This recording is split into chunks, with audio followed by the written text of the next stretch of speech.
மகா கூட்டிகிட்டு வராங்க. ஐஸ்வர்யாவை வெளியே கூட்டிகிட்டு வந்து சொல்கிறாங்க, இங்கே பாருக்கா, நீ எப்போவுமே எல்லார் எதிர்க்கும் கௌதமை விட்டு கொடுக்காம பேசுக்கா அப்படின்னு சொல்லிட்டு இருக்காங்க. சூர்யாவும் வந்து சொல்கிறாரு, ஆமாம் ஐஸ்வர்யா, தாத்தா பாட்டி எல்லாரும் இருக்காங்க, அப்போ நீ கௌதமை விட்டு கொடுக்காம தான் பேசணும் அப்படின்னு பேசிக்கிட்டே இருக்காங்க. அதுக்குள்ளே சூர்யாவுக்கு ஃபோன் வருது. அட்டன் பண்ணி பேசுகிறாரு.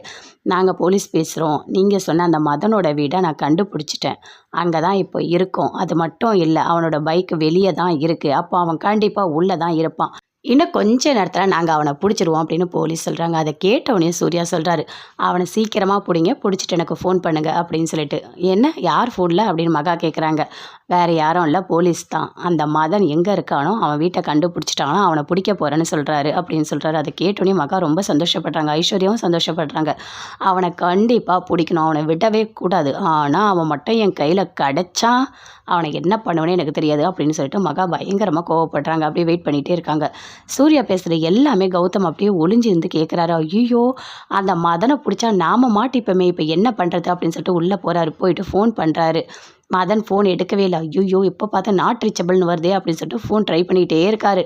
ஃபோன் எடுக்கிறாரு. எடுத்தவொடனே மதன் கிட்டே கேட்குறாரு, நீ சீக்கிரமாக வீட்டிலேருந்து வெளியே போ, உன்னை சுற்றி அங்கே போலீஸ் வந்திருக்காங்க அப்படின்னு சொல்கிறாரு. ஏன், நான் எதுக்காக வெளியே போகணும், நான் வெளியே தான் இருக்கேன், வீட்டுக்குள்ளே இருக்கிறது வேறு ஒருத்தவன், நான்லாம் அவ்வளோ சீக்கிரம் மாட்டவே மாட்டேன், நீங்கள் கவலைப்படாதீங்க ப்ரோ, நான் பார்த்துக்கிறேன் ப்ரோ எல்லாமே அப்படின்னு சொல்லிட்டு அழகாக இளநீர் குடிச்சிட்ருக்காரு. இங்கே பாருங்கள், எனக்கு கொஞ்சம் பணம் வேணும் செலவுக்கு, அதை மட்டும் கொஞ்சம் பார்த்து பண்ணுங்க அப்படின்னு சொல்கிறாரு மதன்.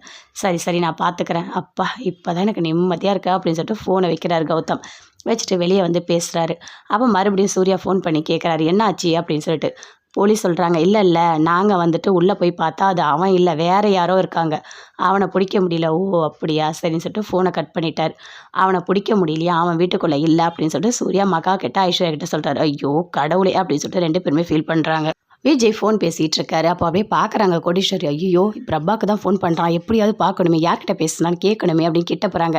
இதை எடுக்க வந்தப்பா, அதை எடுக்க வந்தேன் அப்படின்னு சொல்லிட்டு இருக்காங்க. இப்போ என்ன வேணும் உங்களுக்கு அப்படின்னு சொல்லிட்டு கேட்டுட்ருக்காரு. ஒன்றும் இல்லை, யார்கிட்ட பேசுகிற, அதுவா அனாமிகா கிட்ட, இந்தாங்க அப்படின்னு சொல்லிட்டு வாங்கி பேசுகிறாங்க. ஓ அனாமிகாவா, சரி சரி நீ பேசு. நல்ல வேலை அனாமிகா கிட்ட தான் பேசுகிறான், ஒரு வேளை பிரபாவாக இருக்குமோ, நான் பயந்துட்டேன் அப்படின்னு சொல்கிறாங்க. மறுபடியும் நான் ஃபோன் பண்ணணும் அப்படின்னு சொல்கிறாரு. என்னது மறுபடியுமா அப்படின்னு சொல்லிட்டு அங்கேருந்து வெளியே போகிறாங்க. 3 பேருமே சேர்ந்து காய் வாங்கிறதுக்காக போகிறாங்க. மகா, ஐஸ்வர்யா, கோடீஸ்வரி 3 பேருமே காய் வாங்கிட்டு இருக்காங்க ரோட்டில்.